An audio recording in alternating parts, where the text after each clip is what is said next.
안녕하세요, 블랙선입니다. 자, 나스닥 지수가 또 한 번 사상 최고치로 마감을 했죠. 여러가지 악재와 우려가 있었지만 결국 또 한 번 사상 최고치를 경신했습니다. 0.07% 소폭 상승을 했고요.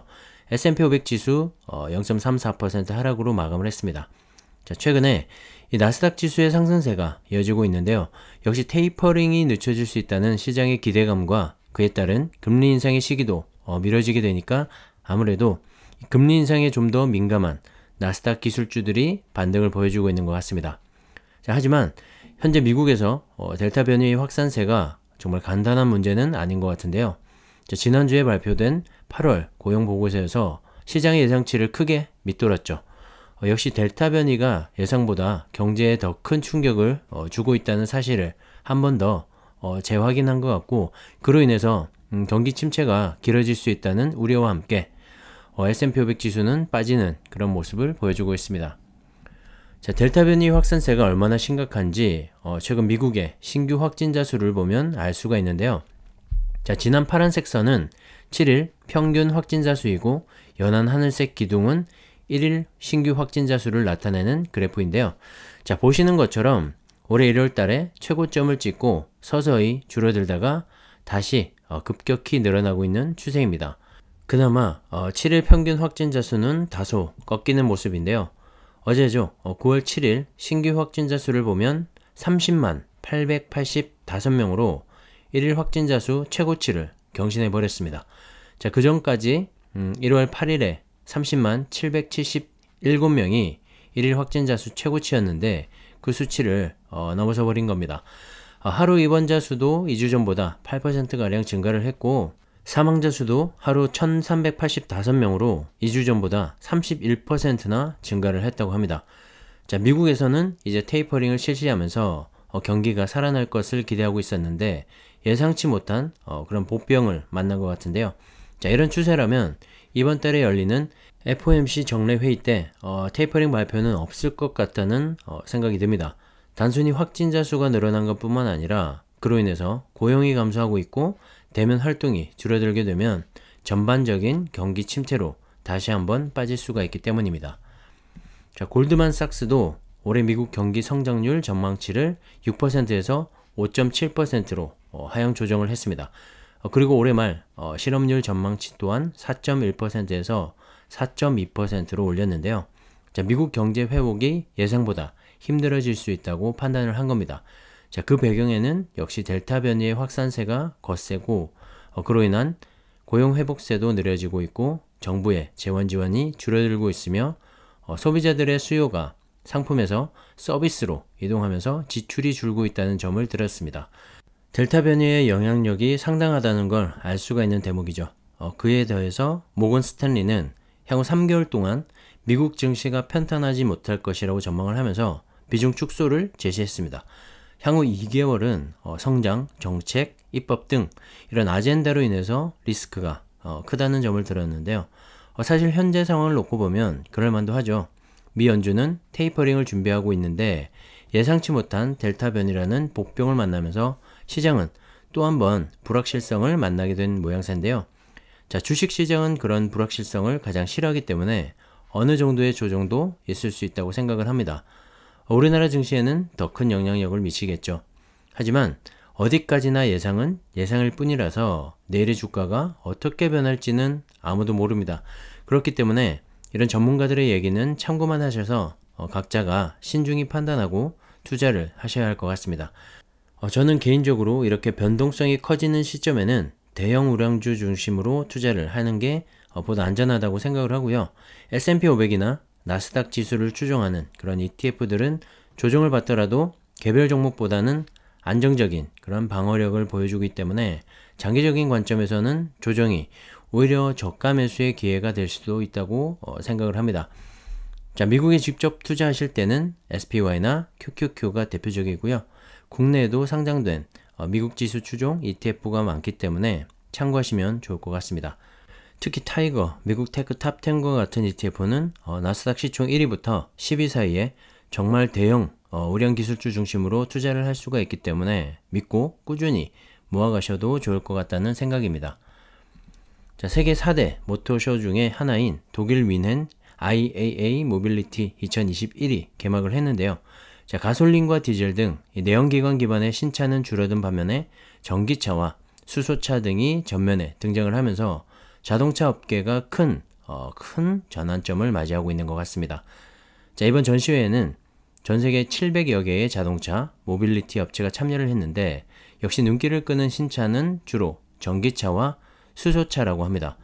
총 8개 관 중에서 7개 관이 전기차와 수소차 중심으로 전시가 되어 있다고 하니까 가보지는 않았지만 지금 현재 탈 것에 대한 대전환이 일어나고 있는 것은 분명해 보입니다. 벤츠는 럭셔리 전기차 4종을 최초로 공개했는데요. E클래스를 대신할 더 뉴 EQE, G클래스의 전기차 버전인 EQG, 그리고 마이바흐 EQS와 AMG 세단인 AMG EQS까지 향후 이 벤츠가 그려갈 전기차의 미래를 보여주는 것 같아서 정말 기대도 되고, 한편으로는 이 내연기관차를 만든 시초죠. 이 벤츠가 전기차로의 전환에 속도를 내고 있다는 사실이 앞으로 세상이 얼마나 빠르게 전기차로 전환하게 될지도 무척 궁금해집니다. 왜냐면 이 전기차의 핵심 소재인 2차전지 배터리에 투자를 하고 있고 계속해서 관심을 가져가야 하기 때문에 이런 전기차의 확대 보급 속도는 투자자의 한 사람으로서 상당히 중요하기 때문입니다.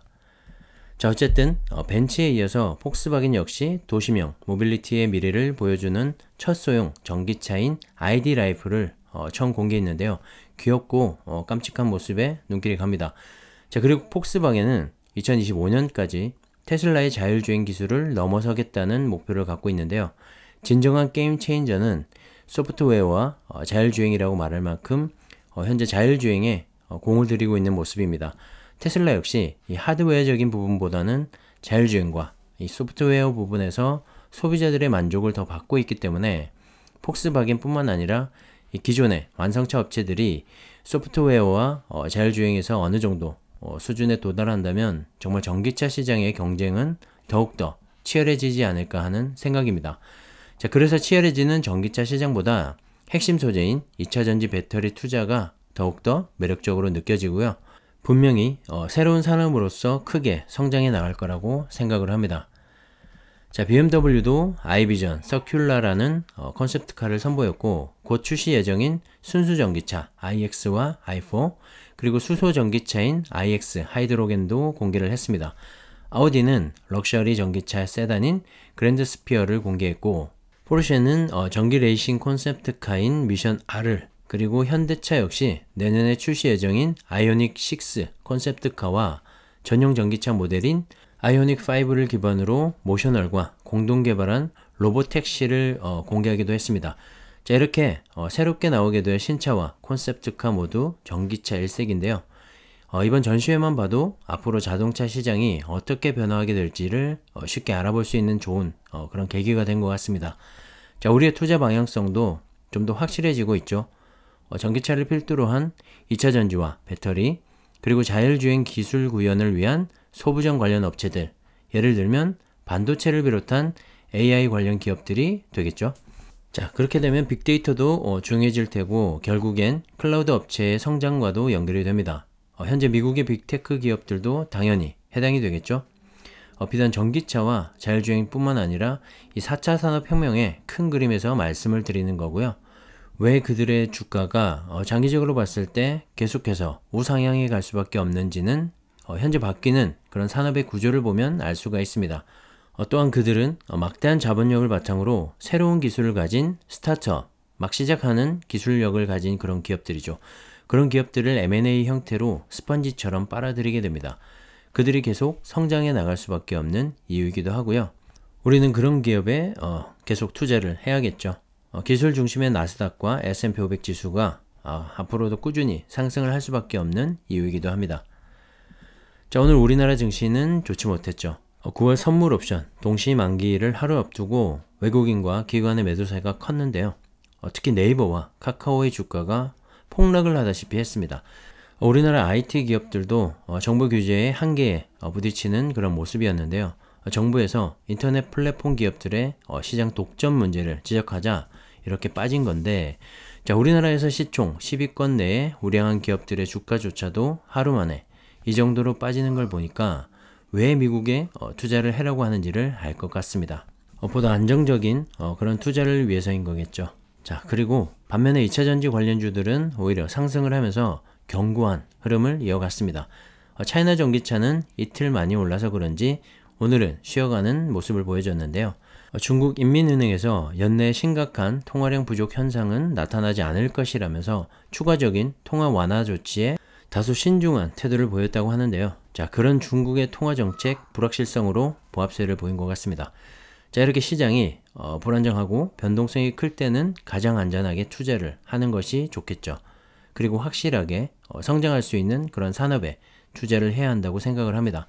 하지만 모든 투자에는 리스크가 존재하기 때문에 언제나 신중하게 판단하시고 좋은 투자 하시기를 응원하겠습니다. 자, 오늘은 여기까지 하겠습니다. 감사합니다.